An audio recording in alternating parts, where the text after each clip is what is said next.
اللہ اکبر، شاید اب بس یہی دیکھنا باقی رہ گیا تھا کہ ایک مسجد کے امام کے اوپر بھی خونی حملہ ہوگا۔ تو تراویح سے فارغ ہونے کے بعد میں یوں ہی سوشل میڈیا اسکرول کر رہا تھا تو میرے سامنے یہ ریل آئی جس میں ایک امام جس کے کپڑے پہ پورے خون لگے ہوئے تھے اور خون سے لبریز یہ امام کہہ رہا تھا کہ تراویح پڑھانے کے بعد وہ جیسے ہی باہر نکلا تبھی اس کے اوپر یہ جان لیوا حملہ ہوا۔ دوستوں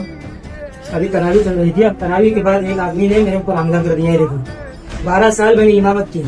اور 12 سال امامت کرنے کے باوجود بھی میرا یہ حال بنا دیا ان لوگوں نے۔ یہ پوسرے چپلو تعلقے کے اندر ایک پوسرے گاؤں ہے جہاں پر میں نے 12 سال امامت کی، صرف اے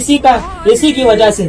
میرے اوپر یہ لوگوں نے حملہ کیا۔ یہ واقعہ چپلن کے کسی گاؤں پوسرے کا ہے جہاں پہ امام کی اے سی کو لے کے کوئی معاملہ ہونے کی وجہ سے ان پہ اس طریقے کا حملہ ہوا۔ سوچیے رمضان کا مقدس مہینہ چل رہا ہے، تراویح کی نماز ہو رہی ہے اور جو شخص اللہ کے کلام کو سنا رہا ہے نماز کے بعد اسی پہ حملہ کیا جا رہا ہے۔ مسجد میں جو شخص امام بن کر کھڑا ہوتا ہے وہ صرف نماز ہی نہیں پڑھاتا بلکہ پورے جماعت کی ذمہ داری اپنے کندھوں پر لے کر چلتا ہے۔ مسجد ایک ایسی جگہ ہے جہاں پہ آواز بلند کرنا بھی اللہ کو پسند نہیں اور وہاں کے امام کے ساتھ اس طریقے کا سلوک کیا جا رہا ہے، اور اگر اے سی یا فین کو لے کے کوئی معاملہ ہو بھی جاتا ہے تو پیار و محبت سے بھی یہ بات کو سلجھایا جا سکتا تھا۔ ایک بات اپنے دل میں بٹھا لو کہ جو انسان اللہ کے گھر کی حرمت کو توڑتا ہے اس پر اللہ کا عذاب بہت سخت آتا ہے۔ سب سے پہلے تو ہم یہ دعا کرتے ہیں کہ اللہ امام صاحب کو شفائے کاملہ عاجل عطا فرمائے اور ان کے گھر والوں کو صبر دے، اور پوسرے گاؤں کے لوگوں سے بھی گزارش ہے کہ جس نے بھی امام صاحب کے ساتھ اس طریقے کی حرکت کی ہے اس کے ساتھ سخت سے سخت قانونی کارروائی کی جائے۔ رمضان کا مہینہ ہمیں غصہ نہیں صبر اور اخلاق سکھانے آتا ہے۔